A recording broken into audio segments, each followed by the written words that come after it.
Hi, everyone. This is Bill Holton, and this is Field Trial Central Live.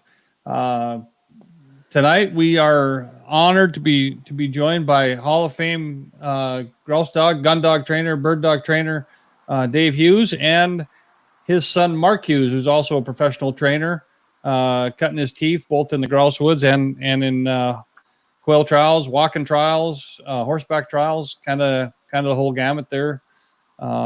We are just to kind of cover a few little bases for anybody who's new to us here. If you're watching this, we're streaming this live on Facebook. We're also streaming it live on YouTube. They will be hosted for all time on both places. So feel free to share this with your bird dog buddies, hunting buddies, field trial buddies, maybe prospective field trialers. Let them see what's out there. This is something we're really having a lot of fun with these discussions. So, Dave, Mark, thanks for joining us tonight. Well, thanks for having us. Appreciate No problem. The introduction probably could go on for a long time, so I'm not going to spend a lot of time at it. Obviously, Dave's been running grouse dogs and field trial dogs in general for I'm going to say decades, Dave. And won over 100 championships, won the Grand National Grouse Championship 13 times. These are they're just numbers. Obviously, we throw out there, but when you go out there and you try to replicate what Dave has done, it's seems like it's impossible. And I will also say there's a lot of those times where there wasn't as many championships as there are today in the woods. So. It's really an impressive career with just a long string of dogs and done it from Minnesota to New England. So there's been a lot of country covered and it's really been, a great career. Dave, maybe give us all just a little background, where you got started, how you got started in bird dogs. It wasn't an accident, and kind of give us some feedback on those early years.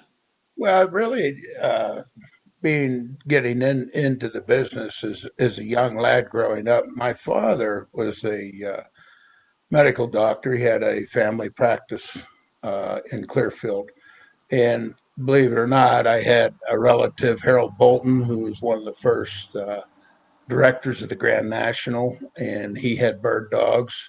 And Duftons had bird dogs, and they were on board of directors of the Pennsylvania. So, you go back that far. I grew up with bird dogs. Now, believe it or not, I do remember Harold Bolton had a trainer, Bill McCarty, who, some of the old timers still around today would remember Bill McCarty. But Harold had built him a kennel, and he had the bird dogs, and of course my dad had a dog with him. And anyway, I had coonhounds and foxhounds growing up, and I remember I did hunt one time over a dog called Wee Hummingbird, and she was over in Houtsdale, and we rimmed around the hills in Houtsdale looking for her, and I think found her on point. She was on point for 20 minutes, and that kind of caught me a little bit tweaked there. How'd that dog do that?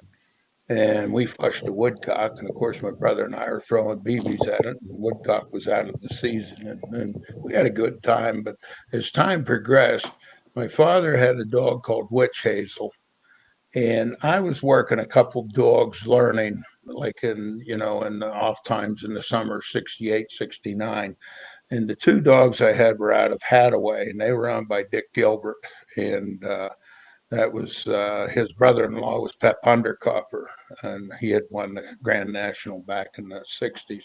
But to make a long story short, because I could go on and on, we bred her. And in that letter, we got a dog called T-Berry, which ended up being my dad's dog, and he campaigned the dog with me. And we had another pup in the litter, was sold to Les Bressler, and it was Will's Explosion is what he called it.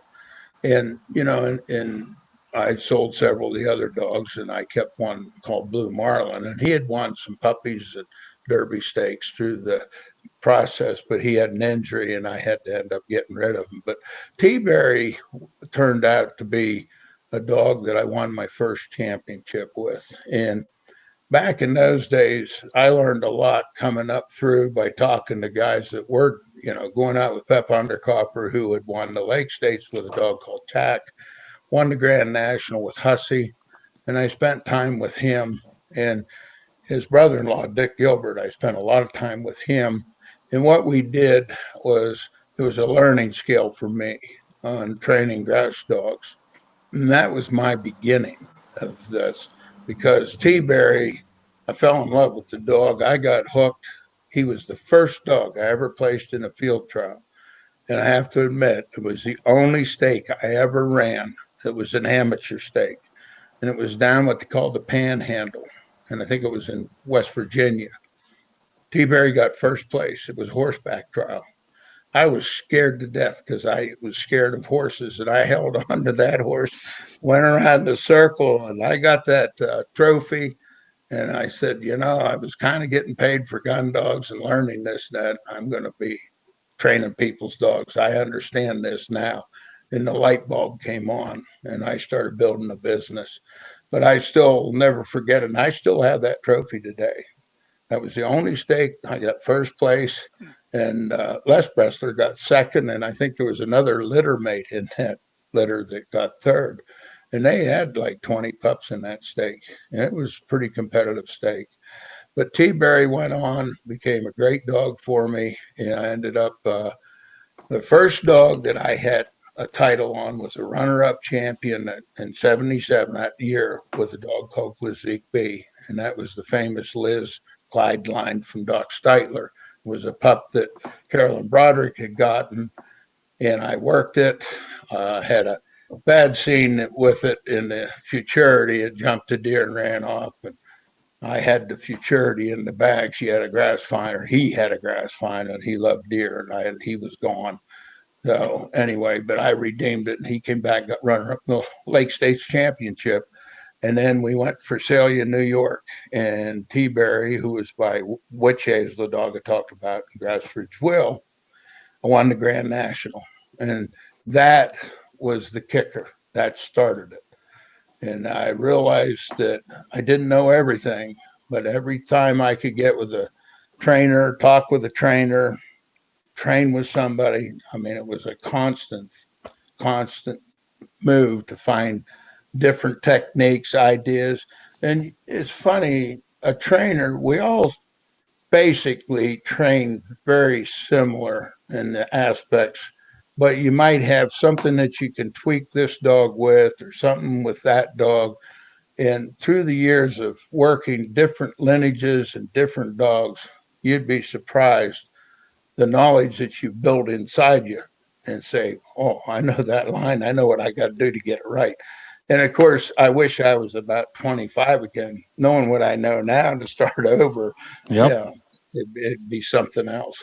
But I learned a lot from people. And like I said, there were prominent people in Clearfield, PA that did field trial dogs back in the 30s and 40s. My dad had a dog called Doc Tristram, and he placed him at the Black Forest. Used to run. That's where the Grand first ran, and I went down there and placed dogs quite a bit after the first time I placed T-Berry. I placed him in some shooting dogs.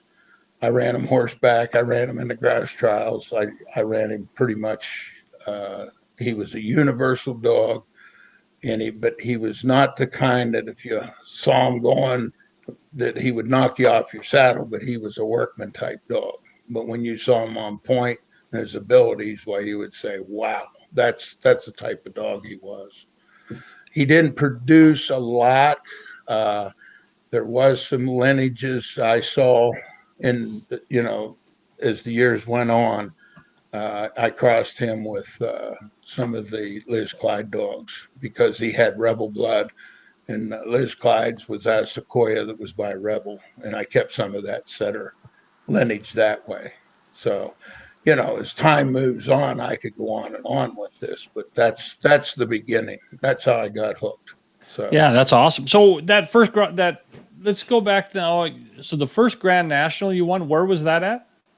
Visalia, New York. It was okay. I did was not the realize last that. time they ever ran the Grand National there, and I'll be honest with you, it was full of grass. Hmm.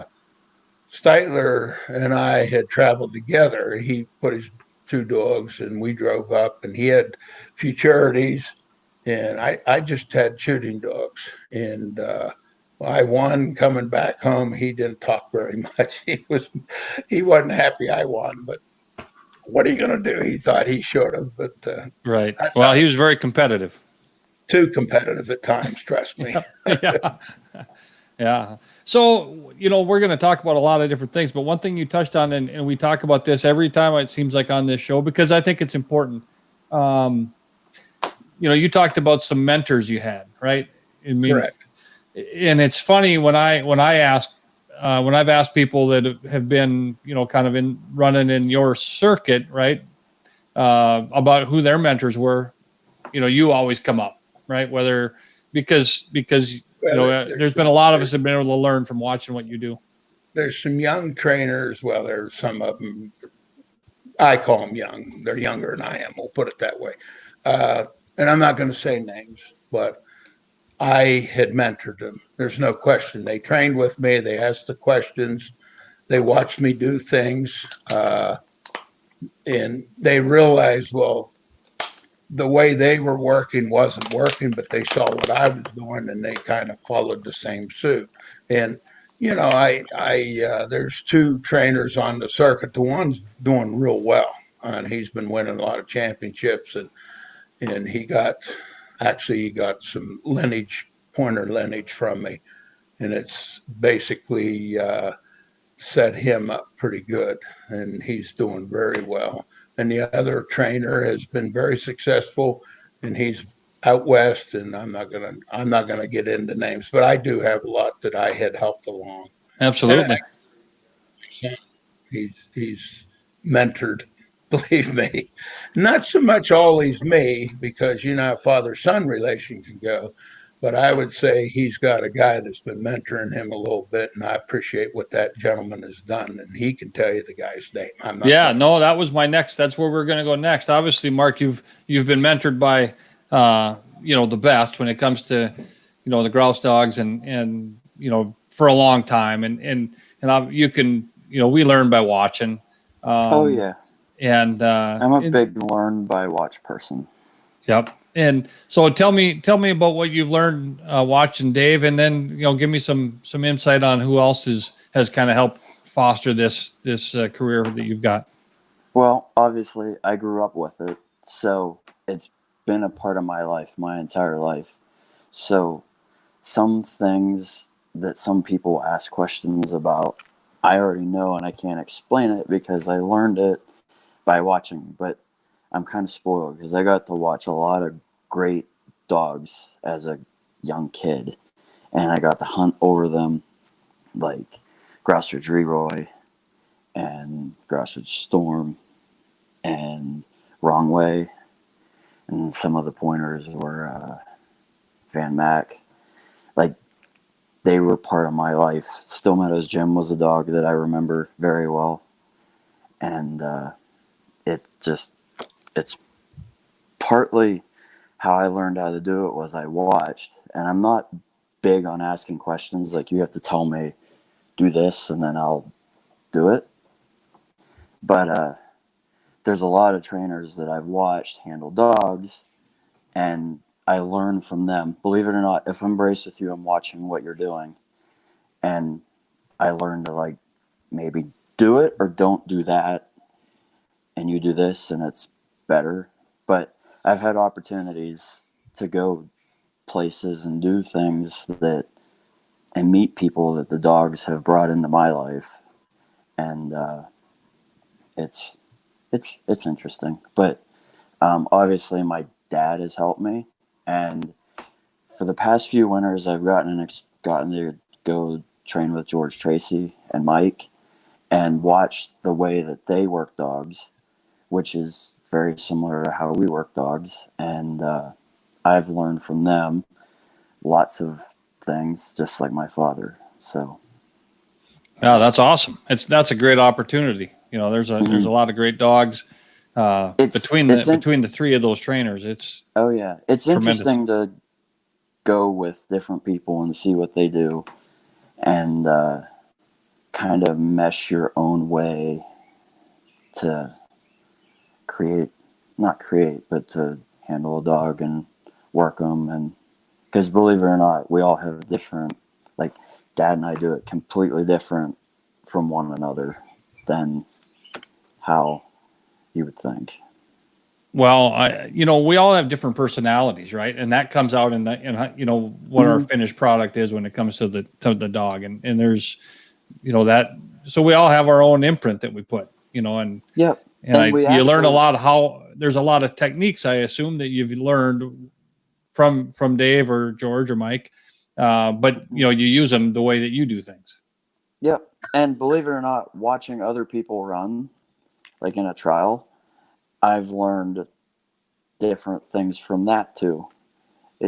Everything is a learning experience. And when you judged as well, and I've judged a lot, you learn something every single time. Every day you actually learn something.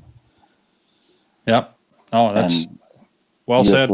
You have to learn to like grab those opportunities. And some people I feel don't do that. But yep. It's here nor there. It's life. Yep. Well, that's where success comes from, right? Is keep learning. Dave, go ahead. Good night. I'm not boasting this at all, but Mark and I have judged together a couple of times, and believe it or not, I'm very proud of what he has been able to pick up in this sport of what performances on dogs. A lot of times you judge a trial and you're not sure you made the right calls and so forth. And I know he and I had judged, and he come back to me and said some things that he saw and explained them to me. And I thought, boy, he's learning too fast. But I'm saying that I think that he's done very well is not just running dogs and training and that kind of stuff, and very fortunate to have the friends that we have that have helped him out. But I just wanted to bring that out, that I think he has done an exceptional job picking up and learning through the years and he's judged a lot. Haven't heard too many people complain. Usually if we make our calls and we're judging together, they always come after me, not after him. Yeah, that's a plus, huh, Mark? Yeah. Mm-hmm. So something that I thought of as you were talking about, and some of these great dogs, and you mentioned a few of them, right? Wrong Way and Leroy and Storm and Jim, and I would, Governor Sam Houston is one that I know was a super bird dog. I can't imagine. Well, I can imagine because I know myself. There's a picture of me holding him as a little baby puppy in the kennel. Wow. Yeah, I remember. I remember those as really tiny baby puppies, like when they were in the whelping box, to be honest with you. So, but it's amazing how much you learn, and I'm sure you put that together when you're judging as well as when you're training from those dogs when you were, young and just bird hunting them, right? Mm-hmm. Yeah, everyone's different, but you see similarities passed from generation to generation, which is, it's pretty cool. If I was going to a trial and he had something to do in the younger days, or after trial season, I was going somewhere to work dogs with somebody, I'd beg him. I said, take so-and-so and your buddies.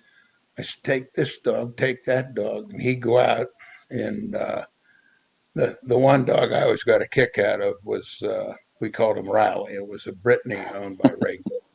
And I always told him, if you didn't find a bird, lay a chucker somewhere in that woods. And when you come back through, make sure you find it. And the guys were hunting with him, and Riley took the bird out, and Mark went down and corrected him. And the boys are saying, what are you doing to that dog? You know how that is when you get mad and make correction. But Mark started that a long time ago. He and his buddies would take out dogs like that and hunt over them. And I had the confidence he knew how to keep them broke. And that was an asset for me. And I noticed that it helped me a lot because he could go and work those dogs while I was working with somebody on their dogs. So that's wasn't the time he was working with me. It's the time, and I'll bring this one out. Ryan Frame was with me for a long time, and he and I worked together. But towards the end, he had a heart attack, and he was in the hospital in Clearfield. And he come out and pretty well shook him up. When I guess he ended up, he had diabetes with it. Well, as time went on, I started seeing things that worried me, and I had discussion with his brothers, and they just said, "Well, we'll take him home and get him, straightened around and so forth." And I guess he saw on the internet there, Ryan, a great guy, and helped me a lot through the years. Mm-hmm. But I was concerned with his physical problems, and he stayed home with his brothers, and I didn't want to have him back in the hospital again, and then have more problems. So that's why he didn't stay, because I know a lot of people ask that question, and I wanted to get it. And this is the way to get it off my chest. He went home because he needed to. He just wasn't going to survive well with the kennel at the time. And he went home and got kind of a small business working gun dogs and helping people and training and so forth. And like I said, I felt bad about it, but I had to do something. And then I was pretty much by myself at that time again. And that's when Mark ended up coming out of the clear blue and said, "Dad, I'm thinking I want to get in this business too." And it wasn't so much Ryan left to get Mark a job. That's not true. He went home because of some physical problems, and that's too bad. That's how that worked out. So Yeah, no, you guys had a great partnership for a lot of years. I know, and it's glad, it's good to get that shared. And if anybody had any questions, now it's fairly clear. So, right. And I know some people had question about it, and my concern was his health. yeah, And I think his brother would back me up on that, because both of them, Randy and Rob, I discussed it with Rob a lot, and he said, "Dave, don't let Brian come back. He's got to do something about, getting himself to the point of, going to the doctor and getting checked up every year, stuff like that." He refused to do it, but that's why it became a problem. And I didn't want to have me walk in and see my friend laying on the floor out like a light. That would have done me, I'm afraid. right. So, but I had to bring that out. So even if he's listening on us, I don't know. But that's Super. Yep. Hey, so let's go back now and let's talk about some of those great dogs, right? First dog you won the grand with T-Berry. was T-Berry. I would, and I may be wrong about this, but my inclination to believe was that your very first big winner, right, that was Kingway. I had he was the first notable big dog I had, but I had a dog from New England came in, and the dog that came in was boy, I'm having a senior moment. I can't think of his name, but the dog's name was Bailiwick's Megan, and that was Dave Bailey's dog. And actually, Dave Bailey and Cal Robinson were very good friends. And Cal sent me a dog in, and I was working those dogs. And he had a dog that was three-way cross to Grassridge John, Emily's Weasel Wicket. As a matter of fact, Lance Bressler had seen her a few times, and he got him to breed to his dog, and that's foundation of some of his Silk Doll and so forth. But back to Bailiwick's Megan, I had won 2 championships with her back to back, the Lake States, and she came as a gun dog. And I said, "Boy, this dog has great quality." She was with me for about 2 years, and then he bred her, and I had a male from him we call Bailiwick's Bull Rush. I ran him in the National Shooting Dog Futurity up in Baldwinsville, and everybody was thrilled. That dog laid down a race and a half, and my heart was pumping. I thought, finally, I'm going to place in this. And he pointed, and I thought, he's got it. I got off that horse, went in the flush. I flushed the country mile. I could not get a pheasant up. If I flew a pheasant, they would have used him. I'm not saying he won it, but a lot of people said he would have. But that was frustrating. But I would say my first dog that had won 2 championships was Belwick's Megan. Okay. And then Kingway came into the program. And how I got Kingway was through I had clients from New Jersey, and they lived in Cape May and McGonagall's. And I had a dog called T-Berry's Beach Plum, and we bred her to Cape Island Intrepid, and that's how I got Kingway. And I won the first grass futurity I ever won was spring of the year at Marionville. We as directors tried it to run in the spring. It was at Marionville. He had a woodcock find, laid down a good race, and won the grass futurity. And I think it was only 26 dogs at the time. And we went back to the fall. But I think that dog would have won in the fall easily. He was a good grass dog, fancy. But that's how I got Kingway. And he was a type of dog that you cut him loose, you better hang on because you're going for a big ride. I mean, he covered a lot of country. And one of my heart breaks with him, and I'm not going to say who judged it. It was the Lake States. I turned him loose, and we found him standing and flushed the grass. Turned him loose, you'd hear his bell. Found him standing, flushed the grass. Turned him loose. We got in the back of the course at Michigan where you could see for a mile. And all you could see is that dog swinging forward, back and forth, and so forth. Sometimes he could be a little renegade and be lateral, but you had to do a lot of screaming and hollering to get him around.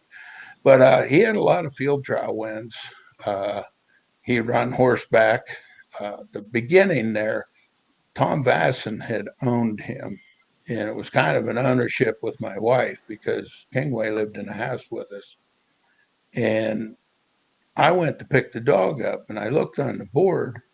Tom had him in the amateur derby, open walking derby, horseback derby, amateur shooting dog. Yeah, he had him in every event you could, horseback, foot, whatever event there was, it was at Beaver. And I walked to him and I said, Tom, I said, I told you from the beginning, you've never had a champion. And I think it's time, we slow down. I'm seeing the valves coming off. Kingway started hopping on birds. He started moving on birds. And even though he was placing because of the way he ran. And I said to Tom, I said, I'm really sorry, but I'm going to have to curtail this. And he said, well, keep the dog. And he said, here's these papers. And I said, Tom, and I said, okay. So I came home and I re-registered, kept Kingway, but I took his ownership off. He called me 2 weeks later. It was right before the Rhode Island Championship, the Woodcock. And he called me and he said, I changed my mind. You're right. I was doing everything wrong. He said, Tom, I'm not going to beat around the bush. That's just the way it is. Darn if he didn't go out there and hit it out of the park. Actually, it was one of their bigger entries, 67 dogs. He won that championship. And he went down there and did a heck of a job. And Tom said, go figure. We still were friends. I still had dogs from him and so forth. And, it was too bad he was killed in a car accident. So Yeah. he had dogs with me. So. But Kingway was just, I won the Lake States with him, and I won that trial there. I mean, he was just, there was 3 runner-ups. And, if he was going to lose, it's because he was too much dog. That's what I'd have to say. I mean, he had the gene pool in him of a lot of good dogs, Tomoka and stuff like that. But boy, he just, he was a running dog. That's all I'm going to tell you. You had to hang on to him, and he loved horseback. But there was enough trials in the woods that I had to prep him for those, and that's what concentrated on. So, but he was a very popular dog in the woods. Yeah. And a lot of people in the quail trials that had seen him, he was very popular that way too. So, well, let's move ahead a few years, and some of these dogs are probably ones that Mark had more time with. Tell me, one that I know, one out here in the West in Minnesota is Still Meadows Jim. That Still Meadows Jim. Doc Weirman had come and asked me if I would take Jim and look at him, and I'm not going to say anything of hurt any feelings or whatever. I took the dog and was trying to prep him so they could hunt him. And I called Weirman on the phone. And I said, this dog's a little more than a hunting dog, I think. I think he can win field trials. And I'll tell you this story. I put a lot of time in the dog because I saw the things in there that you could win. And Jim and I bonded like we were buddies. And I had a good time with that dog. I hunted him, killed a lot of birds. And I remember I was in a cupboard working dogs, and Lance Bressler showed up. He looked at me and he said, "Is that the only dog you ever worked?" Because every time I'd run into him, I had still Meadows Jim down.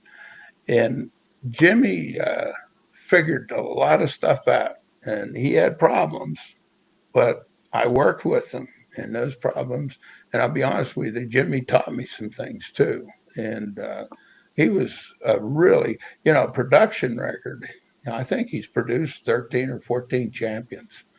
And one of his offspring I ran in championships and won was Chips Diablo's Odds, one for good example. Yep. Won a lot of championships with, Dave D. Holster had some dogs that were out of Jimmy that I won. I'm trying to remember the dog. And I remember Springfield Blue Rock B, but the other one. Judge, yeah. Also another one that won at Minnesota. Or maybe it was won at Minnesota. Yep. Yeah, he had, with that nine grouse finds. Right. That dog brings back a memory. I ran him, had 9 grouse finds with him, and then as Springfield Blue Rock B went out and had 6 grouse finds and was runner up. Yeah, I remember that. Yeah. Yep, I was there. Everybody was tearing their hair out. But that's the last time I went over there. But it's just so far, I quit driving that far. And I used to have that scheduled in the trial. I like the grounds, I like the people, but it's just so far to drive over there. The other thing too, they started using beeper collars, and not in Minnesota, Wisconsin. Well, they did it. They did it one time. One time, maybe in the spring. I don't. But so I'm just going to throw this out there. They had beepers. Yep. I told them, when you're done using the beepers, I'll come back, because I didn't agree with the beeper collar deal because, I did a trick with one dog I ran. I knew if he stopped to clean out or take a leak or stop to look a direction, if that beeper went off, he'd go on point. Yeah. And I'm going along, the beeper went off, and the judge got off that horse and started running. And I said, "I didn't call point." And I hollered and screamed, and pretty soon the bell started up. He went on and bell, the beeper again. And after about the second, third time, judge looked at me. He said, "You just made a very viable point here, didn't you?" I said, "Yes, I did." I ended up winning the championship, and I think it made a few ruffles, some feathers. But my point was that he was judging that beeper and not the dog. Yeah. And that was my little trick to stick it to him, and I did. So. Well, Minnesota this year's got a $3,500 guaranteed purse, so maybe it's a good time to come back. That's a long way to go, though. There's 2 drivers. Oh, I realize that. Yeah. Well, we'd like to see you come back this way. Kind of purse. That's enticing. Yep. Real enticing. I need to dig up the old Kingway and Wrong Way and re-roll, and then I'll be out. And you'll be out. Yeah. Get Jimmy up. Yeah. Yeah. So, how, Mark, when it comes to Jim, was that a dog that you were able to spend some time bird hunting over, or is he just actually not hunting? I just watched him run. Just watched him. Yep. I was really little when he was. Yep. That's what I kind of figured. Yeah. But I remember him. I can go to the kennel and show you what box he was on. Yep. So let's move to the kind of the big 2 that would have been a little bit more of your formative years. Wrong Way, Leroy, Storm. Tell us what you remember about those dogs. Well, Chester, Wrong Way, actually was the first dog that I ever placed in a trial in a shooting dog stake. It was an amateur stake at Du Bois. And the first time I ran him, I lost him on point. It was the H.Y. Cooper, and he went back on his birds. But that's a memory. But no, Chester, I actually got the hunt over, and I got the hunt over Leroy. And I have a lot of stories of them going down through the grapevine ridges, pointing and backing, and shooting at birds and missing birds, and watching my father almost shoot my sister's dog on Thanksgiving. But Yeah. yeah, they taught me a lot because I learned to watch them and see what they did, because at that time I knew that they were some of the best dogs in the country. And that was when I realized I'm pretty lucky because I get to see these great dogs. And Storm, I just loved him because he was calm, and he was one of the ones that I could go walk up to his kennel and pet him, and he didn't like try to attack me. Yep. Well, not attack me, but you know what I mean. Just Yep. When you're like 7 years old, you tend They to get go with overwhelming. calmer There's a dogs. lot of dogs in the kennel, and they get wild. And it's nice to have one that's calm. But a lot of memories with Chester. When I hear the name Wrong Way, I see that little black dog sitting on the couch, looking up, going, "Do you want to go run?" Yep. I'll tell you, Dave, I'm going to say something. I'm going to tell a quick story first, and then you tell me. We're going to ask you for a couple of Wrong Way stories. But when I hear the name Wrong Way, besides seeing him laying on the seat of the pickup, I picture him at the Lake States in a find that was way in there, and it took a while for us to get to him. And you finally, and I know you limped all the way to the find, but when you were going to flush that grouse, I don't know if you touched the ground. Yeah. The excitement behind it. Yeah, that was a heck of a find and great performance. Yeah. Well, one story that always comes to my mind a Wrong Way was when he was real young. I had working him up on, we have Kennels, and then it's a farm that was bought in the 50s. It's about 75 acres, but we got areas, the neighbors and we trained up there all the time, and that was my training grounds. But anyway, I had both Ann and Mark. Ann's my daughter, and Mark with me, and they were pretty young. And of course, Chester was a dog that when he was a puppy was very ill. He had parvo, and I brought him home. And when I first brought him as a wee little puppy, my wife said, "No, we're not keeping this dog. No way. I do not want dog in the house." But when I brought him back and he was so sick, she fell in love with Wrong Way, and we got him bounced back. Steitler actually kept him alive, Doc Steitler, and so he became part of the fixture in the house. And so this one day I was running Chester, and he wasn't doing what I wanted to. And of course, we all lose our temper, and he did something that I just lost it and went after him. I got a hold of him, and I'm shaking him up and flopping around and set him up and repeated and worked again. You know how we do things. And I didn't think anything of it. Chester ran down off the hill and pointed a pheasant, and I flushed it and everything fine. And, "Come on, we'll go home." Well, I noticed both kids wouldn't talk to me. I thought, I don't understand what's wrong. And I never thought anything of it. So I pulled in the driveway and I opened the door, and Chester run out and the kids run out, and I could hear my daughter crying. And I got to the back door and it was locked. And those kids ratted me out. And my wife said, "You can go find another place to stay if you're going to treat Chester like that." They come in and said, "I almost killed him." And I didn't almost kill him, but I'll never forget that. I mean, my daughter she was in tears because of Chester, but he was a type of dog that, I won horseback with him. I remember another time I was running up at Lost Pond, and I ran up there a lot through the years. Flanagan's trial, it was Mother's Day trial, and it was a great trial. I loved going up there. And I put Chester down. It was down with one of George's top dogs, Admiral Comet. I think the Drews owned the dog, and he had won several championships. And we turned loose, and of course, Wrong Way was down the path and into the woods and out through the fields and gone. And we're riding along at George Hall's Point. And I ride up and I look, and I seen Chester point. I rode over and I got off and I stood next to him and I didn't say anything. George gets in and flushes. I turn Chester loose and he's gone again. George hauls point. And I looked and I know Chester went that way. He's backing again. This time I'm getting infuriated. Pete says, "What's wrong with you?"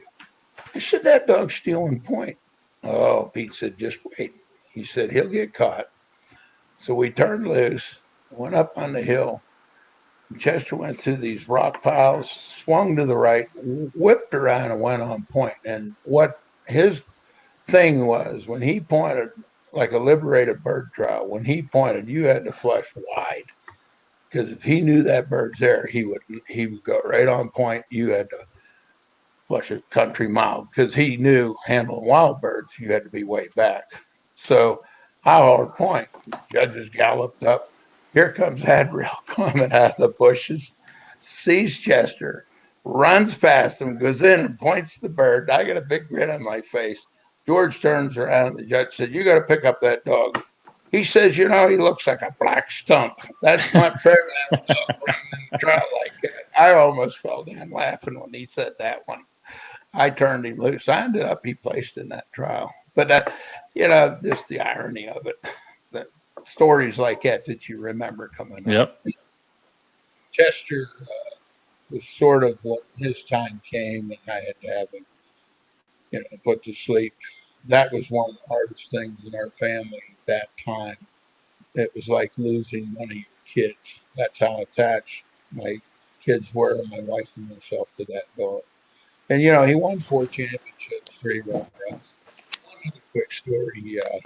I went up to New England or Northern New England, I guess it was, and that was back in the days of Cal Gagny had some really good dogs and Lloyd Murray, and they had run the trial, and I had Chester yet to run, and they all were hearing, Cal Gagny's dog's going to win this. And I go to the starting line, and Lloyd says to me, he says, you just can't let him win this. I turned Chester loose. He had a Bellstom went down, flushed 6, 7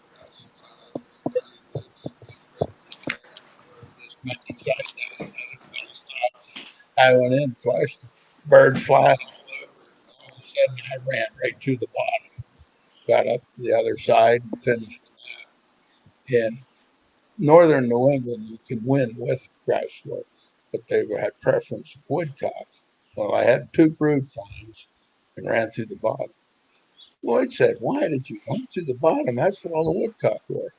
I said, "Lloyd," I said, "one thing about Chester, he hates woodcock." And I knew he wasn't going to point one, and I wasn't going to take the chance of having him screw up. And they used it at that time, but I always remember that. But what had happened to him, I was working him in the spring, and he was pointing a woodcock at Marionville when somebody's shock collar. Well, it was Dale Herndon working his dog, and his collar was in combination with mine. And poor Chester standing there pointing, and he's burning his dog up for chasing a deer. And it took me a year to get him back to pointing woodcock again. And he just thought, "Oh boy, I did the wrong thing." But that wasn't a mistake I made. It was just happens. And I couldn't get that collar off quick enough. And I thought, "Oh boy." But grouse didn't mean a thing to him. He was going to point every grouse in the woods he could find. The other dog that we had mentioned, Storm, I remember Lloyd still talks about this day. Boy, he laid down one of the races you'd ever want to see a dog lay down. Won the Grand National in Michigan. He had he was forward on the string, and that was the one thing about Storm is he was a good forward runner dog. And I did run him in a shooting dog stake at Orange County, and I turned him loose. Excuse me, I was looking, the wind was blowing. I put him in the shooting dog, and I should have put him in the all-age stake. He was clear over in the golf course. He was clear over there. I couldn't get him because he wasn't on course. He was where he was. And I finished him, and everybody was in awe.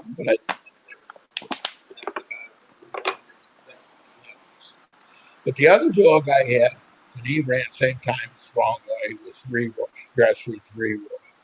There were two dogs that when they were on the truck, if one let me down, the other one come through. And that's a great story with Leroy.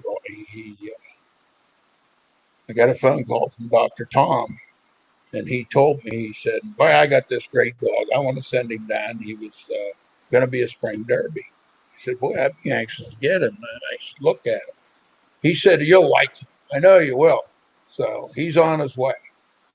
So I get him about, 2:30 in the afternoon. I thought, boy, I want to run him out. I want to see what he looks like. So I went into one of my covers and I turned him loose. Well, at 4:30, I was watching him going over the mountain with about 6 deer in front of me. And I spent half the night looking for him, and it snowed. Well, I was done.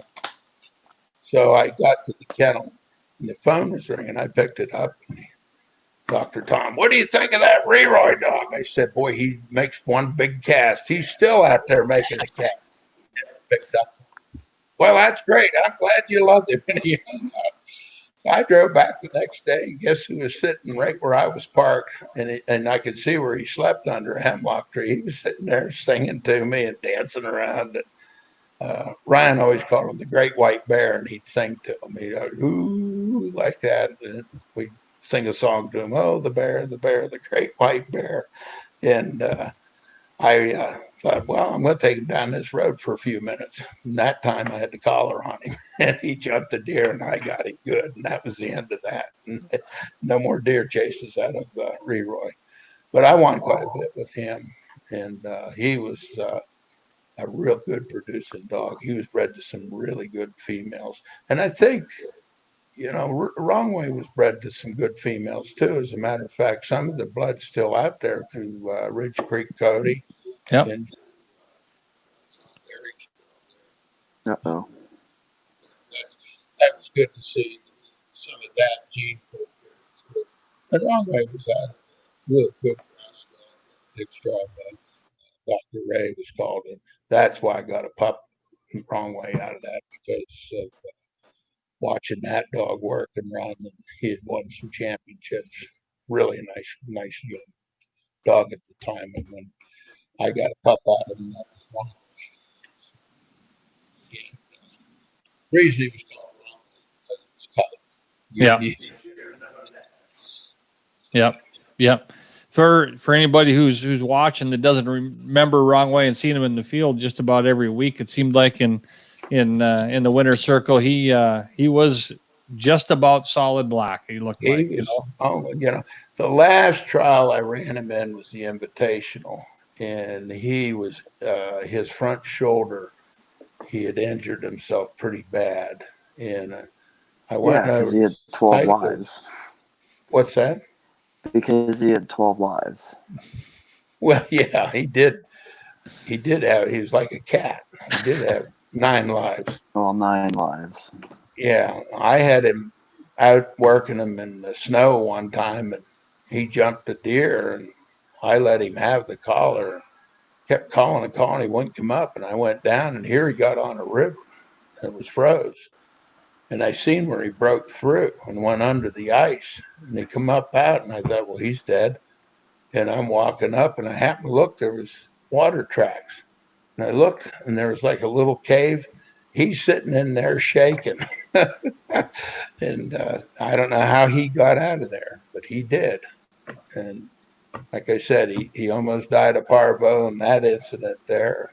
But he was a fun dog. But back to what I was saying, I ran him in the Invitational, and one of the courses Scott Chafee was judging, and back then Steitler said, well, let's try and give him, like 0.08 of dexamethasone, and that will relieve that and see how he does. It didn't help him, and one of the guy in the gallery had seen him, and he said, boy, I'm glad to even at least watch him. He went down through there, and I think had 4 grouse finds. And the 4 grouse finds he had, Scott said he never saw dogs point that many birds on that course, because it was a dry course in the Invitational. And he didn't get called back, but Scott said, boy, that's a shame. He was really struggling, and but he had such a will to hunt and find birds. And that's what are you going to do? Yeah. That's like I said, when we had him put to sleep, he's buried up on the hill. And, he's up there with Honeybee and T-Berry and a lot of good dogs through the years. Top of the hill. So, So tell me a little bit about, we've heard about some of the great setters. Tell me about some pointers, some great pointers you've had over the years. I had the reputation of my first 25 years into this game as the setter guy because I could work setters, get them broken, run, and make them run all over the county and stuff like that. And what I ended up getting into more and more was I judged the Invitational, and Jim Tandy had ran that War Dog. And the Invitational then was a classic, wasn't a championship. But Ralph Fitzmaurice had two dogs. The female he had grass work every day. I didn't like her drive on the ground, but she was my second best dog. But that War Dog that Tandy ran, each day he got stronger and better. And the second day that he ran, there was an incident happened. What had happened? He was braced with Chafee, and I remember this completely. And War was forward and just tearing it up. And Chafee's dog's bell stopped. And Scott went down, and we didn't hear War's bell. And but we didn't hear it before Scott's dog stopped. And I thought Scott's dog would be back in War. When we got down there was no dog around. And Tandy was beside me, everybody. And so anyway, Scott flushed and shot big lunges. I didn't care for that. But they went on, and I waited on Tandy. And no sooner did everybody's leaving, and I hear dink, dink, dink, dink, and I'm looking. The dog had been there the whole time. He had that bird, but it was there. Tandy said, "Come in," and I said, "Just send him on. What are you going to do?" So in the callback, I said, "The dog did have a bird, but it didn't work out for him. That happens in the woods trials. He couldn't see him and so forth." But to make a long story short, we called him back, and he tore it up and had a grass fine and won the classic at Black Ash, and that was the Invitational. But Fitzmaurice's dog we used runner up, and I knew it had grass work, but she didn't have the ground speed that I wanted for an Invitational. So I said to Ralph Fitzmaurice, I said, "Ralph, if you ever breed her, I'd like to have a pup." Well, he did breed her, and I got a pup out of her, and that was Van Mack. And I wasn't in New England when she had the pups, and Ralph called me and he said, "You said you wanted a pup." I said, "Yeah," and I paid for it. And Roger Hoover was up there, and he said, "Well, you can come up and pick a pup." I said, "I'm not driving that far." I said, I trust Roger. He'll pick a good pup for me. And that's who he picked was Van Mack. And Van Mack was a strong bird dog. I mean, you turn him loose, you watched him go, and he really could find birds. I ran him in northern New England up in their regular courses there that time. He had four woodcock finds. His last find, he had 3 or 4 woodcock cut up. I thought they'd use him, and they didn't. I was pretty upset, but he was very young at the time. But he did end up winning Region 1 championship with Paul Horchin.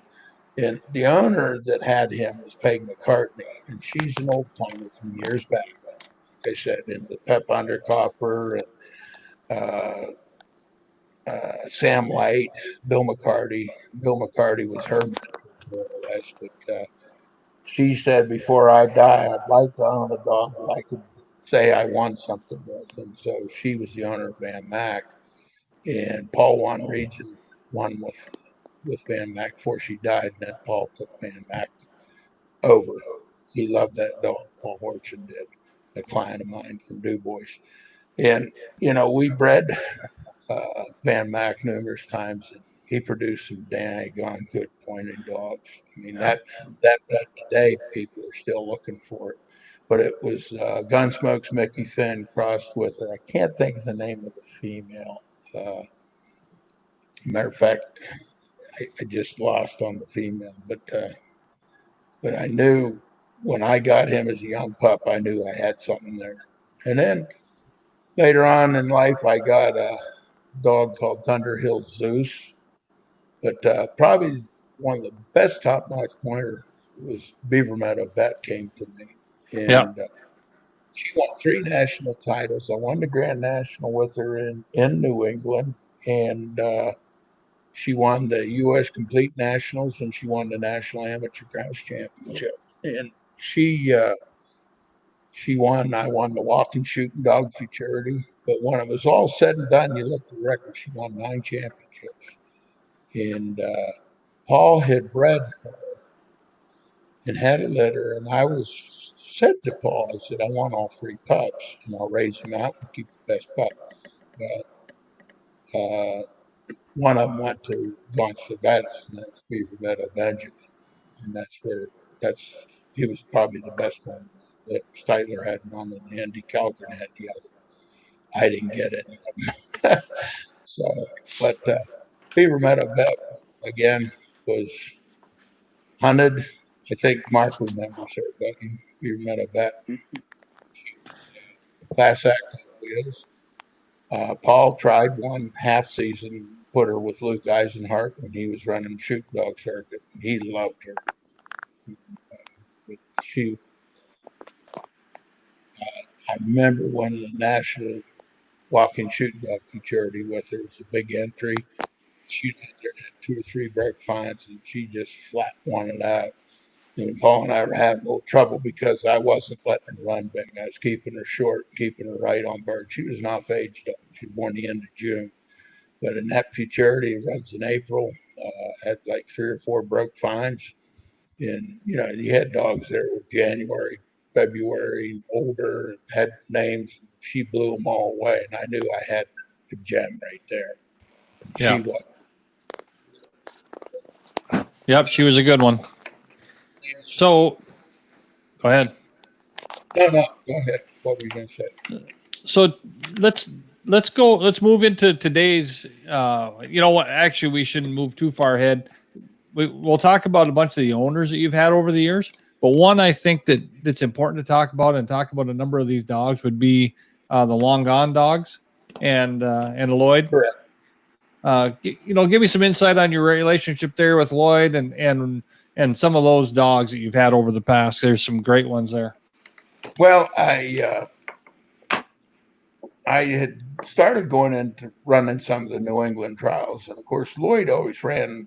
He and Tony Bly always ran their own dogs quite a bit. And if I remember correctly, Lloyd had a friend, and they sent a dog down for me to work. I sent the dog back home, and I told him, I said, you know, the dog might win, but it's not going to win with me. And all of a sudden, I was up in New England there, and I was running one of the trials, and Lloyd had Long Gone George, and he had turned George loose, and George was gone. And the other dog he had was Long Gone Agnes, and he had won 3 championships with Agnes, and she was a dynamo. Agnes was, and anyway, Lloyd turned George loose, and he was gone. And Lloyd came down to me, and he said, "I've had it." I said, "What do you mean you've had it?" He said, "I'm putting this dog on your truck. Can you straighten him out?" I said, "Yeah, I'll take him." So I brought George back, and I took him out, worked him, and I seen what his problem was. And it took me a year to get that dog straightened around to in the groove of what he should have been as a field trial dog. What had happened, I think, is he got away from Lloyd and started hunting on his own. And when I got back here in Pennsylvania, you couldn't have a deer anywhere in the county. He'd find it and chase it. And I I would turn him loose in a cover I had over in Hushesville, PA. And I'd get in the truck and I'd drive around the lower end. I'd sit there and wait with the flushing whip. 3 deer run by, and here comes George. And I jump out behind that tree, and George thought, holy moly, am I in trouble? And the things about George that I really, really liked, I was working him one summer, and it was close to noontime, and I was hurrying up. And I was down about 40 minutes, and I just had a woodcock find with him. And I didn't realize it was 91 degrees, and there was no water. That dog never quit. And I thought a setter that has the bottom that he does, that dog needs to be, something special there. So anyway, I had gotten Agnes from George too, and or from Lloyd. I'm sorry. No, I'd gotten Agnes too, and she had won 3 championships for him. Well, she didn't know me real well. The first time I took her out, I hunted her, and she pointed a woodcock, and I walked in, the woodcock flew, and I shot, and she broke and went after it, and I went after her. And I didn't say anything. And I remember going down to Kentucky. There was another client of mine, Thurl Satterley. We called him Cy. He had the Blue Rock Kennels down there, and he was breeding dogs and so forth. Well, he and I got to be good buddies, and I learned, he helped me a lot. He'd raise 1,000 quail a year and 500 chuckers. In February, I go to his house, stay there for 15 days working the dogs, and I broke all those dogs. Reroy, Wrong Way, Steel Meadows, all those dogs by killing birds. And he loved raising birds. I didn't pay a cent for him. And that's how those dogs got made. Because when I broke them, you kill birds. Well, I took Agnes down, and she's standing there pointing. So I said, she's won 3 championships. He's all excited to see this dog. I walked in, and he shot, and when he shot, the bird didn't hit the ground. She had it in her mouth, and he said, "She ain't broke, is she?" Because he's seen me breaking all these other dogs. And I thought that was funny. I started laughing, but eventually you could kill birds over. She wouldn't break. But boy, she was an 8-time champion. Lloyd won a lot with her, and I won some good championships with her. One thing she could do is find birds. Lloyd bred her a lot, and she produced some decent dogs. But George was kind of my type dog that once I got in his head, I could let him run to Timbuktu, and he'd go on point. I'd find him, and we'd flush birds. And matter of fact, he won New England Open grass, and I'll never forget that one because Pete Flanagan was judging, and George had Grouse Ridge breeding in him, and had quite a bit in the one side. And I turned George loose. It was on Deer Mountain, and he's running real big. And I forget who I was raised with at the time. Oh, it was Tony, and he was running his dog. And George got off a little bit, and I knew where he was. And I took the judge with me, and I found him standing at a grouse find. Well, at the meantime, Tony had went on forward, and I couldn't catch him. He was too far ahead. So I came back up over the hill with George, and I started running him, and he was getting bigger and bigger, and you could tell Lloyd was losing him because he said he's going to lose him. He's going to lose him. Well, George running so big, he caught up with them without me and realized it, come all the way back and started to handle again with me and going on. And at the end, I hollered, George come in, and I petted him up, and we're sitting there, and Lloyd's smiling, and he said, "I thought for sure you're going to lose that dog." I said, "Not George." I said, "He won't. He might run big, but you're not going to lose him anymore." And we didn't. We didn't. I had an incident at State College. I think he broke his tail. He was gone a little bit. Something happened to him, and it wouldn't be a deer chase. I don't know what happened to him that time, but he won a couple championships. I ran him in the Lake States. He got runner-up, did a heck of a job. Drove from Michigan the whole way across to New England, and he was first brace or second brace in the Grand National. Turned him loose, and he was the last time I ever ran him. He was like a bum, but had some great memories of George and memories of Agnes, And then, you know, one of the dogs that Agnes produced that I got to work with was Madison. And Lloyd did a great job starting her out and getting her on birds. And she came to me and she won like 7 championships. I got runner up in the grand with her. But Lloyd, the way his program was with his dogs and the way he set it up, it kind of helped excel me a little bit too, because I could go up and stay with Lloyd and work on a lot of grouse and woodcock when my birds were really down. And he and I built a good friendship. Uh, he's got some really good dogs, and I won a lot with what dogs he had. And you know, the last year or two, he's pretty much been running dogs, you know, by himself. Uh, when I'm up there, he has me run his dogs a lot of times.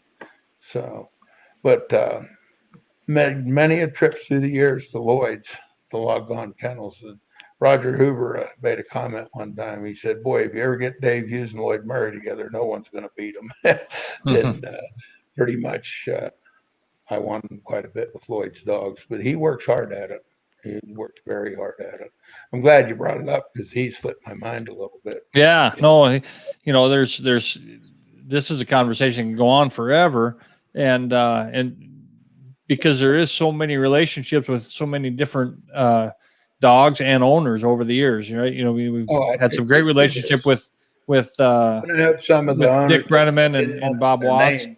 Yeah, I hope they aren't offended because No, there's so we can't many. get them all. Yep. No, it's not that they've been forgot, but Brenneman and Watts team would be one that would come in Well, to play for sure. Star and Cracker. We're getting to Dick Brenneman and Bob Watts. Dick had Penn Star at the time, and I'll always remember this.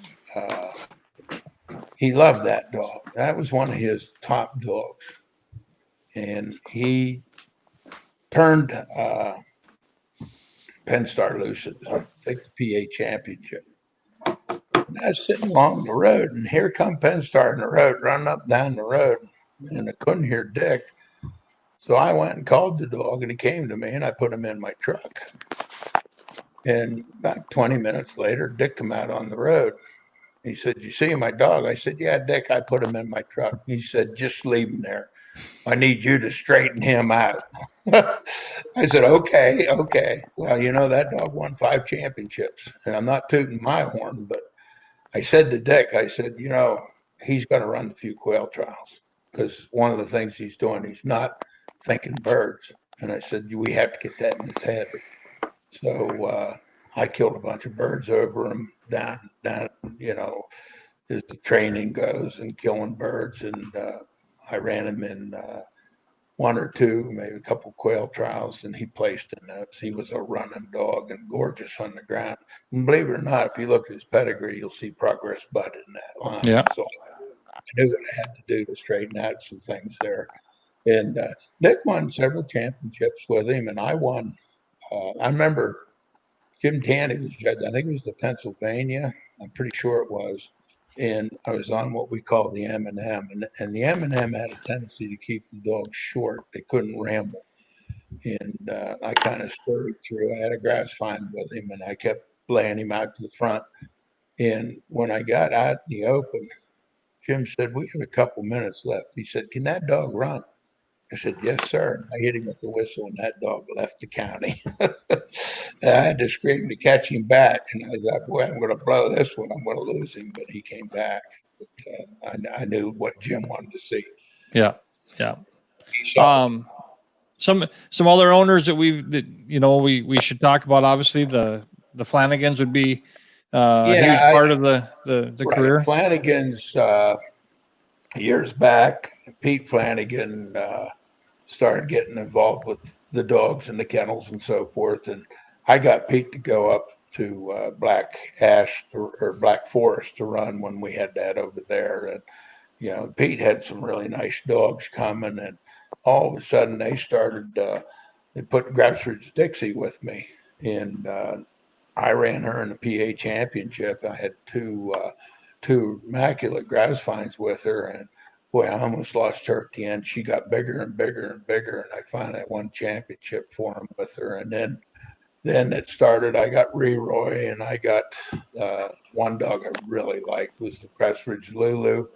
I kind of called her Screw Loose. Thelma Page had her, and I noticed that she was in a callback in the U.S. Quail Futurity, but Lulu was tough in handling. She wasn't one of those that was naturally forward.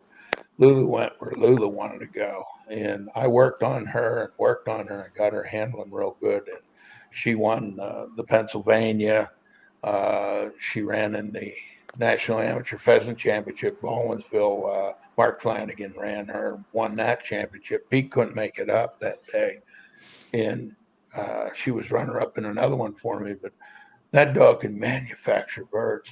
I know a few times I'd run her through a hollow thinking there was no birds because I ran two real good dogs. Never saw a bird put her down. She'd have 2 or 3 finds. Grouser Woodcock, she was a dynamo dog. As a matter of fact, she's in the pedigree of the Foreman's Foundation of Billy. But I knew, that bird findability, Billy, that was something that he always was a good bird dog, always found birds. But Lulu was in there, the way they bred that.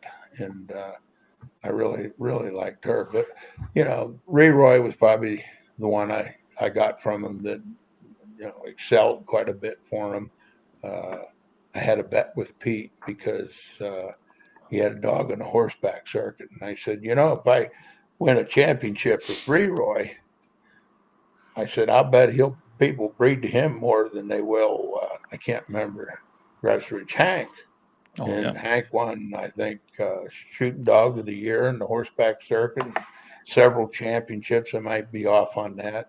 But I made Pete a bet that if Leroy wins, that he would be bred more than Hank. Oh, no way. Well, I won the PA championship with Leroy, and I saw him about a year and a half later. Well, I still had the dog in that. And I said to him one day, remember the bet I tried to get you to do it? He said, don't even go there with that. And he's bred Hank twice to their dogs, and I think Roy 30 times. And I said, I told you. But Roy sold himself. I mean, he was such a nice dog. Yeah. And, back to that, Lloyd's breeding program was helped a lot, I think, by Crestridge Leroy because he kept going Agnes Leroy, and people would give an arm and a leg for one of those dogs. So I had a good relation between having Lloyd and Pete, and the three of us got to be really good friends. And Dr. Tom, and through the years, they sent me a lot of dogs. I started getting more and more of their dogs and placing in derbies. And I had one dog I flew down to Arizona to hunt over the Gamble quail down there. I didn't put pads on his feet, and boy, he tore himself up. And when I came back home, he wasn't right. So I felt bad. I liked the dog a lot. But I think that trip in the air did him in. It was in the wintertime. I think you've been to Arizona, so you know what I'm talking about. Yeah. That's a tough place to hunt. You bet. Yeah.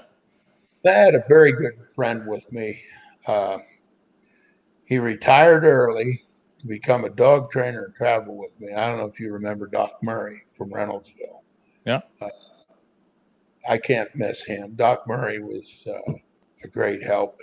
He loved Leroy. He loved hunting grouse. He traveled with me to Minnesota, and he ran some of the dogs in the amateur championship. And he was running Crystal Light, who I won the Grand with, and won the Woodcock in Michigan. But she was a really good bird dog. I liked her. Ron Wire owned her. And I have to laugh on this because I had a 32, and that 32 was shot over all Liz and Clyde, Putting Valley Liz and Clyde championships, all championships I had. We called it the Lucky Gun. Lance Bressler used it and won championships with. You got to call this the Lucky Gun. I still have it today, and I think I was trying to get it fixed, and I'll have to get it back.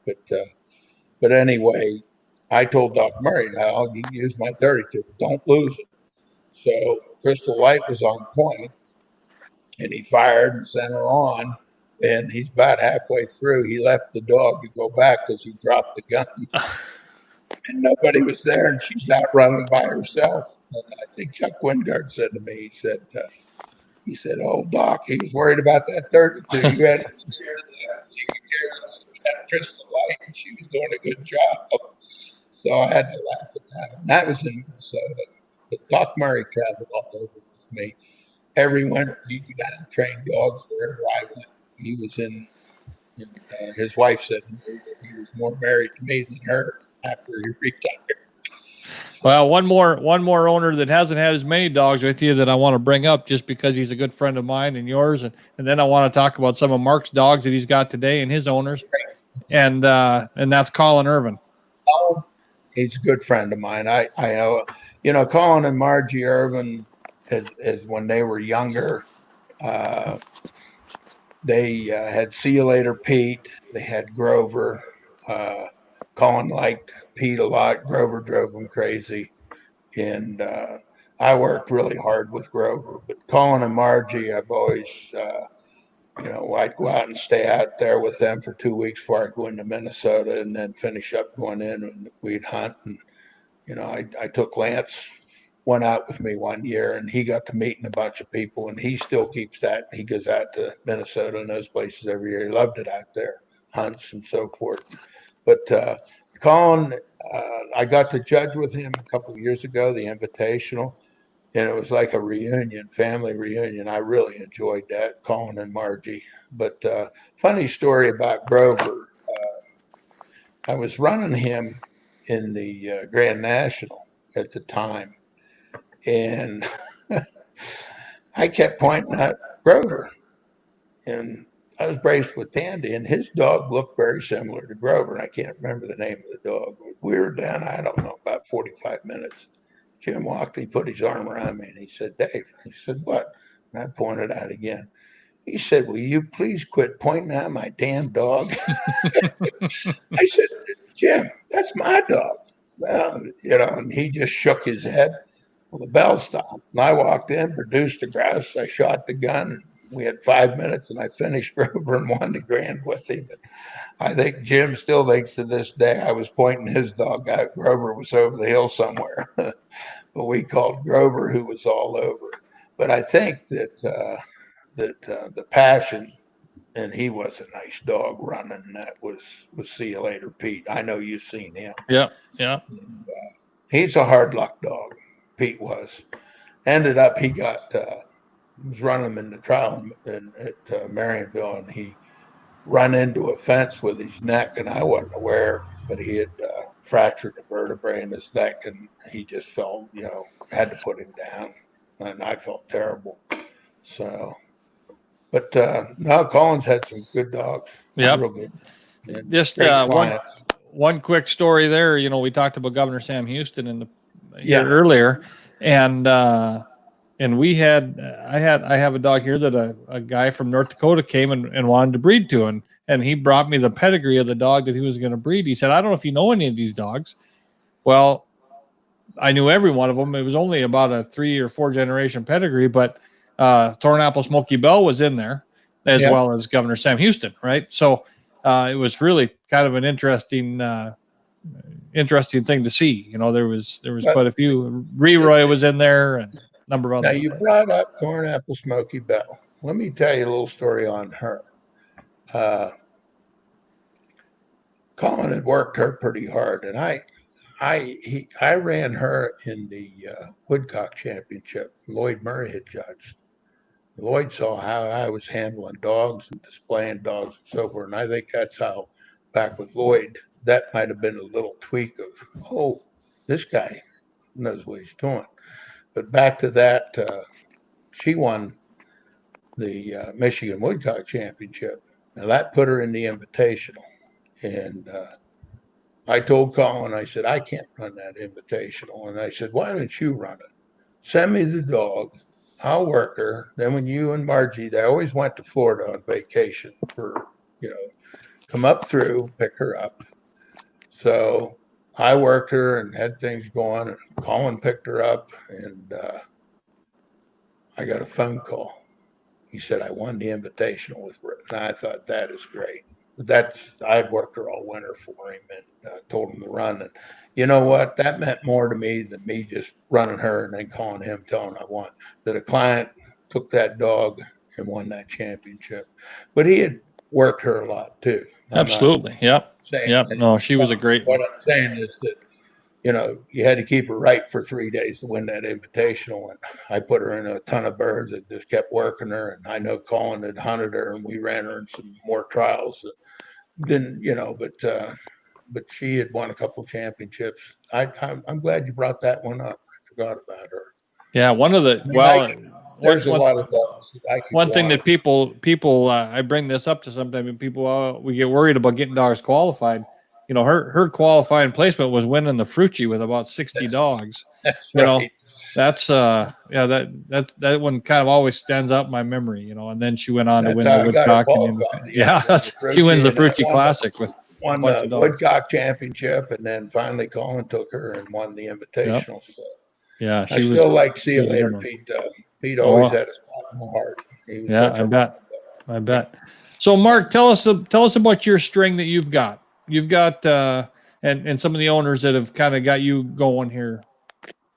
Well, some of the dogs that I have, one is Sumac Sachet, owned by Roger and Susie and Dalton McPherson. She's turned out to be a really good dog for me. Some I think other I dogs judged her. are. Yes, you did. You actually, that was her second runner-up Okay. that you had given her. Yep. A couple other dogs. Let's see. One, he was a Derby last year, Caliber Peak Gunslinger, owned by Jesse and Sarah Gomes from Ontario. He's an up-and-coming, nice young dog. Who else do I run dogs for? And I'm reading that. Okay.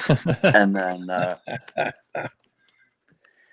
a couple other dogs that I've run and placed are Kendall Hills Dawson Creek for Tim Persky and Tim Tufts. I won a championship with him and a whole bunch of other stakes. My first champion was a dog that Dad had actually worked, but I started running, and it was Dew Sweeper, owned by Dick Straub.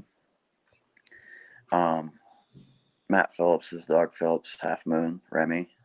She was my first dog that I was actually given. Well, not given, but she was a story about Remy. She was kind of left behind by accident because we were loading dogs in the dark, and two of my very good friends were getting married, and I was in their wedding, and I stayed home and I didn't go to New England. And I went back to the kennel later that day, and Remy came out of her box. And I was like, oh.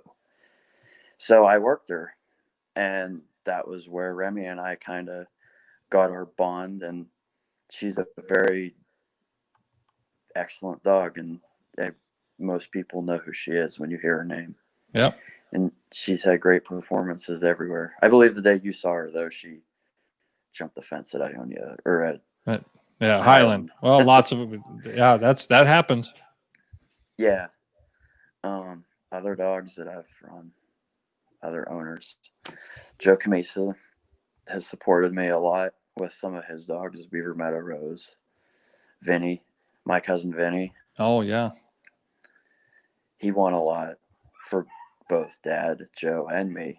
Actually, there's a little trial here called Greensburg Pointer and Setter Club, and they used to run at a place called Conemaugh. It's a river basin where the water floods in the dam. And the last trial they ran at Conemaugh, I placed Vinny in the walking shooting dog, and I think I was just 16. I just got my driver's license, and I took a bunch of dogs to Greensburg and ran. I was all excited. I got first with Vinny, second with Larry Sutter's Rowdy. I don't remember her registered name. And then I got third with a dog that Dad had mentioned that was Sunderhill Zeus. Oh yeah, Zeus. Yeah. Yep, he was a great dog. I've got a lot of hunting stories about him too. And then another dog that I did really well with is a Derby, and then he kind of didn't disappear, but he got hunted and stuff. Is Thunderhill's Pale Rider. I placed him in the pheasant futurity, which is something that my father hasn't been able to do. And he had to let me know, you know that. I placed him in the pheasant futurity, and then the Walker shooting dog futurity, and I had a really nice showing in the grouse futurity. I believe he pointed a woodcock. And he won a slew of other derby stakes. A couple other dogs that I'm trying to think of different dogs that I have. Over the years I've run a lot of dogs for a lot of. Uh-oh. I think Mark's phone might have died on us. He'll be back. One person that Mark had brought up, that he's been a friend. I've won some championships with. He had one called Analyze This that had some problems. They got straightened out by me, and I won a couple championships with her. And it was Joe Camisa. Yeah, and, Joe's watching. So, and at the time, we'll bring this out now. At the time, I decided to run for the Hall of Fame in 2014. I was down at Mike and George Tracy's place, and I said, George, I'm going to ask you a question. He says, what? I said, I'd like to try and run for the Hall of Fame. Do you think I have any chance? I said, the last person put in the Hall of Fame, it was a grouse dog person, and that's what I've been or called. I said was Luther Smith. And that was in 1970. And George said, absolutely. He said, I think you'll get in. No problems. And he said, what you have to do is talk to Mary. Well, Mary said, you got to get somebody to coordinate things. So when I come home, I asked Joe, can you help me? Absolutely. And I'll tell you what, if you're going to run for president of the United States, ask Joe Camisa, because he'll get you in there. I mean, he did a workman type job. I owe him everything because he worked so hard at it. And, you know, Joe and I are really good friends. He gets frustrated with me at times because I do some things that I said I'll do this and don't do that. And you know how that goes. You forget when you say something. But Joe's had some good dogs with me. His pride and joy was my cousin Benny. He loves that dog. And, you know, that dog's done a lot through the years. We won a lot of trials with him. Mark ran him. I ran him. And he's still around today. Benny is. We could not get a pup out of him. That was the problem, and that was frustrating, and tried everything. But Joe and Susie Camisa are great friends. They're great clients, and, you know, I owe a lot to Joe. And before this was over, I was going to mention about Joe Camisa. Yeah. Well, Joe called me when that whole campaign started, you know, and there was, he put a lot of miles on, you know, working hard to help with it. This is funny. They asked me about being on the board of the Bird Dog Museum, and I said, I know just the person. I don't need to be on there. Joe Camisa, and he got in. They put him right in, and I think that helped a lot. It'll help because he's so good at coordinating. And Absolutely. the other thing too, you know, back like Dick, we were talking about Dick Branneman and Bob Watts. One thing I did do, I remember the first time Dick gave me a dog, and I'll bring this up, it was called Bodyguard. And I asked him, I said, what do you want me to do? He said, I don't know, whatever you do, you win with this dog. And you know, like a drill sergeant, you win with this dog. Oh boy, I won the Grand National, the ultimate dream. Yeah. And he had a big grin on his face that day. Then I came back and I had a dog, and he was shocked when it was the Pennsylvania. I won with Full Tilt, and then Full Blast won Grand National last trial. The other client I had, and he's still with me. We started out with Brittany's, and now he's at horseback, and I owe a lot to Susie and Roger McPherson. Yeah. I get out in the wintertime. Mark and I do. They have horses, and of course, Mark and I work off horseback down there in the wintertime. I ran the U.S. Quail a few years back. Mike Hughes is another client. I mean, I could go on I'm just bringing people up I'm forgetting that might Yep. lay it to me for not saying something. Oh, well, But if you're he listening had, and you think you forgot, you're not. There's just a lot of you over the yeah, years. So and I ran some dogs in the U.S. Quail Futurity. You go a half hour to qualify for the hour on horseback down there, and I fell in love with Hoffman. I love those grounds. I had 2 dogs in the callback, and the one Tim Tough Zones, and that's the one Mark works a lot with. Actually, dog does remarkable for him, and he we had 6 minutes left to go, and he wasn't doing a bad job. And I think they would have used him. Kendall Hills, Dawson Creek. Mark ended up winning the championship with him. He was in the callback, and that dog was laying it down, and he was laying it down, and he was down in the privy, and this is where Mark started learning to be in the scout. He had to get off the horse, walk in water to his waist, drag the dog across. He was in there trying to find a woodcock. Got him the comment just as I grabbed the transmitter to see where he was. Who runs by me but Dawson? I'm going, boy, what a mistake I made. I should have never handled that transmitter.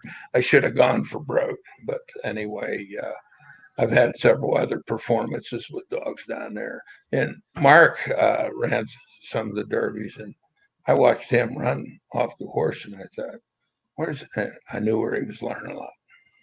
One of his mentors, and he had mentioned him a while back. yeah, yeah. But I had to mention Commission and Roger McPherson because Roger and Susie are great friends.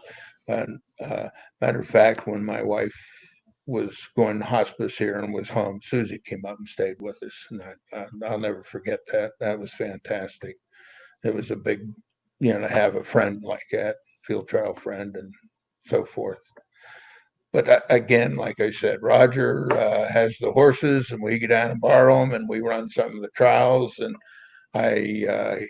he's got several really young dogs coming up. That he's got one. Actually, he's got 2 with George and Mike Tracy right now, and I suppose Sass will be back with Mark, and he's got a puppy he just got off of me, some pointer breeding. So, Super. are you back on, Mark? Oh, Yeah, but anyway, I think Mark will make it back, but I do have one question I want to ask you. Give me a obviously you've had a lot of great performers over the years, and I'm not going to ask you to go pick one that stands out. We've heard a lot about a lot of them tonight. Give me 1 or 2 that other people ran over the years that stood out. You mean in Grand National? Anywhere any other, anywhere that you've seen dogs run that someone else ran, that stood out to you. And you're asking a hard question. That's okay. That's what I'm here for. So I get paid the big bucks. Yeah. That's a hard question.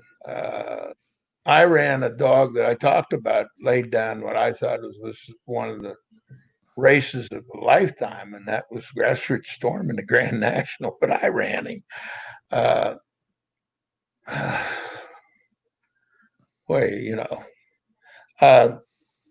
I've judged quite a bit in horseback, and I have seen numerous performances. I can't remember, but I remember the dogs running and their performances. A lot of times you get down south and they're all seem to be consistent forward, and they're hunting the woods right and have a fine in that, but you always look for that little bit to put them above the other one, and you're kind of down. There was a performance that I come to mind, and actually the dog isn't around anymore, but it was the South Carolina Championship, and I paid particular. Mike Tracy was running the dog. That dog he would be out there down there in the piney woods, but the way that dog handled that horse turned to the left, he turned to the left. He yelled something, the dog would turn back. Not a mechanical thing, but how they worked together. And he went on through, and he came out in this big open field. And he was the only dog in that championship that hunted the left side. Every dog that went out in that field went down across the road on the pond and then up to the right. he hunted the whole edge the whole way around, the whole way to the top and down. And I thought, I can still see him running. And there were several people that were upset about, what's he doing? Mike Tracy picked that dog up and he looked at his scat and he said, we just won this. He said, how do you know? He said, the big guy sitting in that saddle, that's what he looked for in a big trial. And buddy, I'll tell you, I remember that performance today. I can remember the ending of that performance. So if you're asking me, there was dog. I'm not going to say dog's name. He's not alive anymore, but I did see that with South Carolina. It was just a couple of years ago. If anybody wanted to look it up, there was a couple other handlers that were mad at Dave Hughes, but Mark and I had the right dogs. No question. There we go. Okay. We got Mark back. Hey, Mark, I got a question for you, and we're going to try to start wrapping up, and we don't keep you guys all night long. We all got chores to do. But you've seen a lot of performances over the years. Give me one or two, that whether you ran it or your dad ran it or somebody else ran it that just stood out to you that you just always remember. Well, one dog I ran, it was Kendall Hills, Dawson Creek. He didn't place in the championship, but it was probably the performance of a lifetime for him.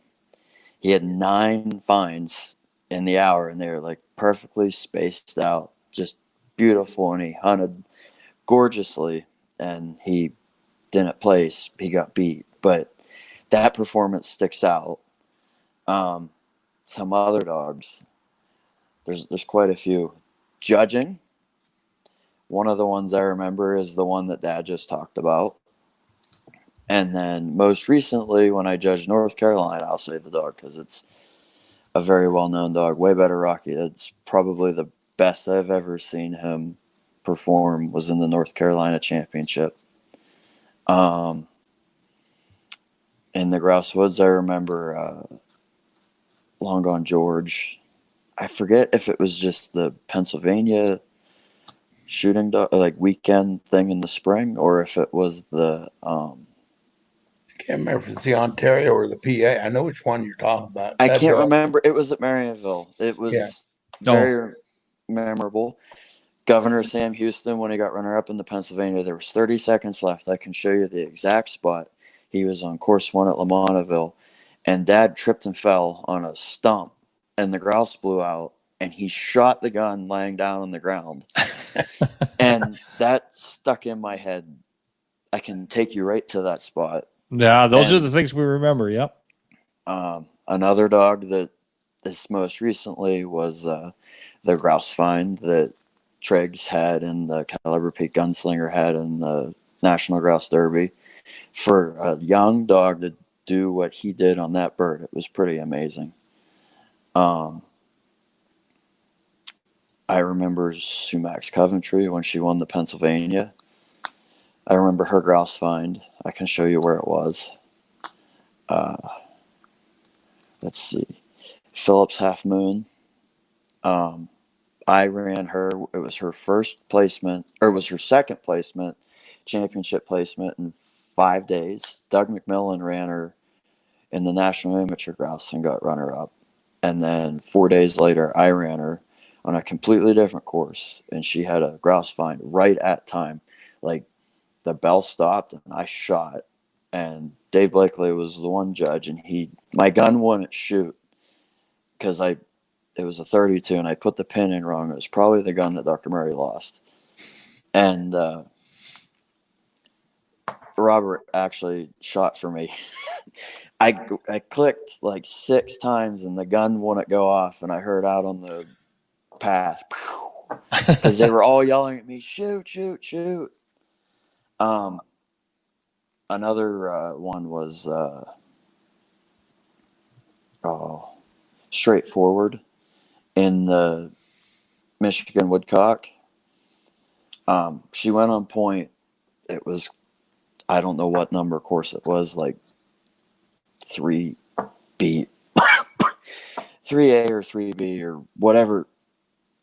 Who knows what number it was, but I can show you the spot. She went on point, and it was this little oak grove out in the middle of this opening, and 7 grouse blew out. And for some reason that just sticks in my head. And when I see it, I remember it just like it was yesterday. And another one was, she didn't place. It was more handler error.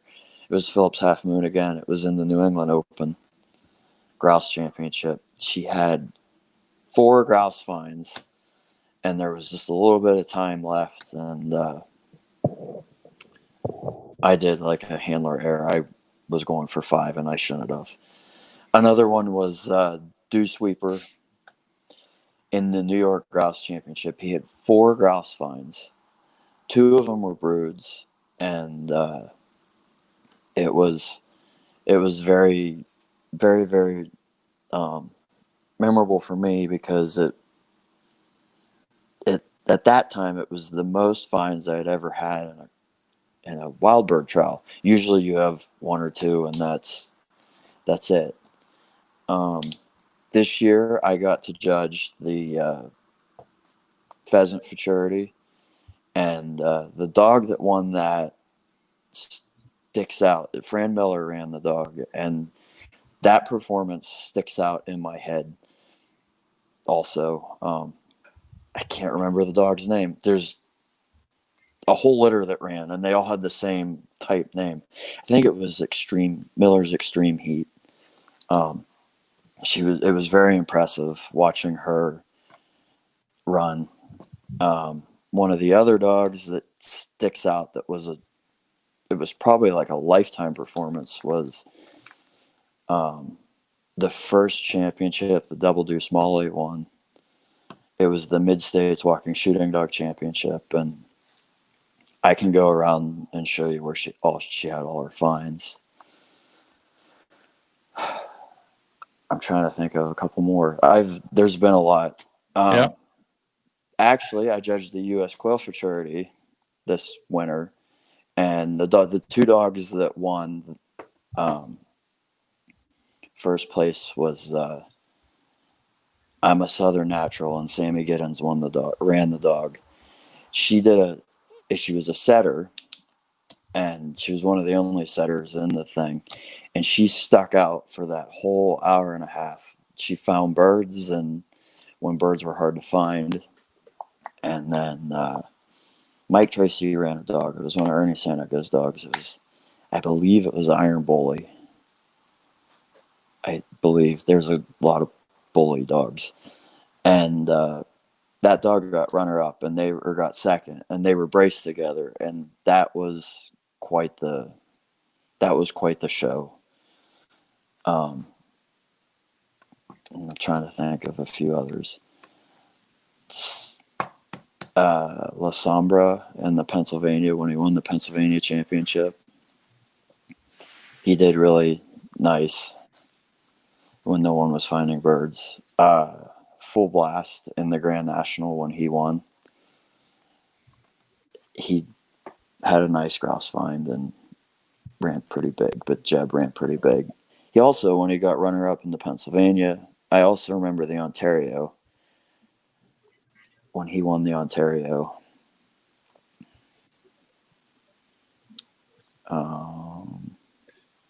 And I remember a dog's performance. Okay. Always sticks in my mind. I'll bring this one up. I rode the callback of the Continental Championship. This is how long ago this was.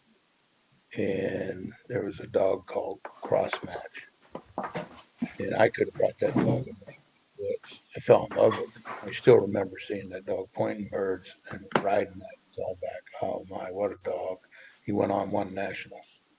And when I was at the Hall of Fame this spring, that I finally was allowed to move around a little after my accident in December, I rode down. I was still a little hurting, but I went down and I watched Mr. Doherty get put in the Hall of Fame. And I told you this the other day, he was out back. I went and introduced myself and talked to him. He said, I know you.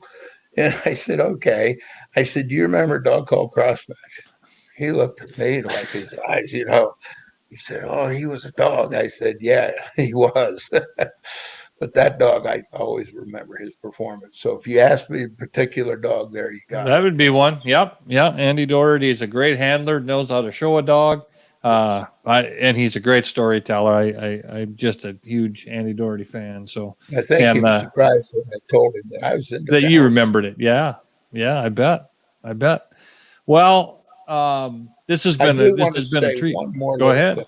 Go ahead. Hopefully, some of the clients, I have some like Doug McMillan and an old client of mine came back. He's got a whale of a good male pointer. He'll be a Derby. Jerry Mercatoris, Robbie Matson. I mean, these are people. Sarah and Jesse Gomes, which Mark has been working their dogs. I just want to bring up, if I forgot anybody, I'm really sorry about that. But we tried to hit everybody, and it's, you're working off your mind and Yep. whirling. And so I always hopefully, end up putting people on the spot with that, but I know it's important to get, the owners are important. That's what makes right. it available for you guys to be able to do it. But it's, you do kind of get caught off guard with that sometimes, and trying to think on the fly. But they've all been important, and Yeah. Right now, Bill, we're building, and age wise, I'm getting older, but what we're trying to do is have I'm building in towards dogs that you take to the woods and find 2, 3 grouse, take to a walking shooting dog on quail, and take to south and run in one of the championships or futurities. That's what kind of looking at. Around here, our grouse population is delinquished.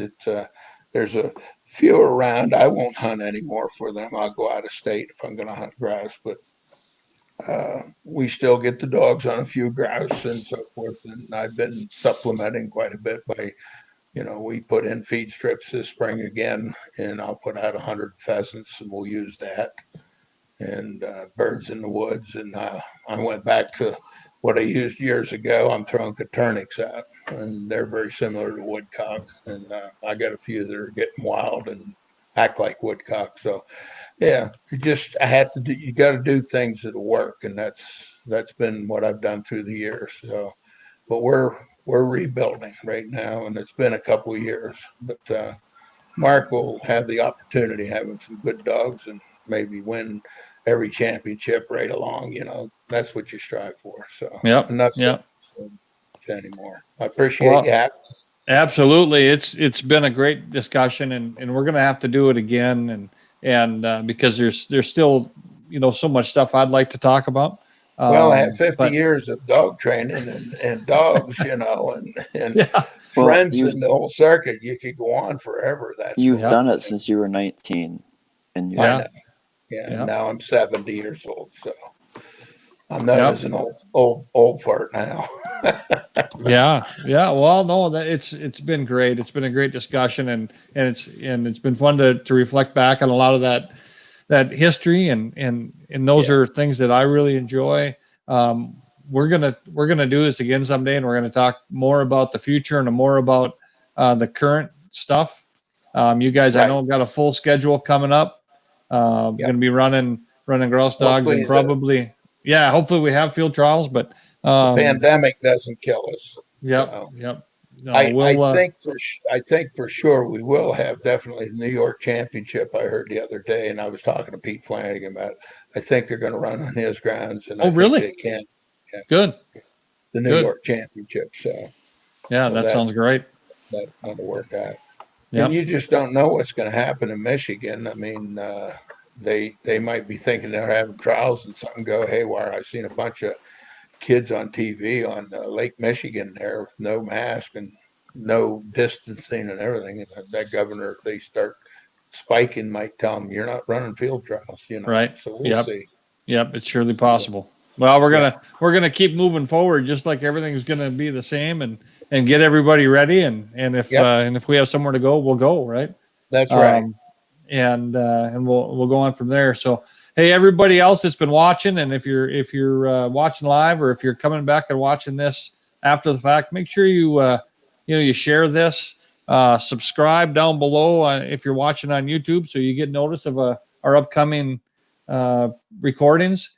we're going to keep doing these as long as we get, great trainers, and we're going to get, some real good amateurs, and we're going to get some more breeders on. We have a lot of stuff to talk about over the years. So Yeah. we're going to keep doing these.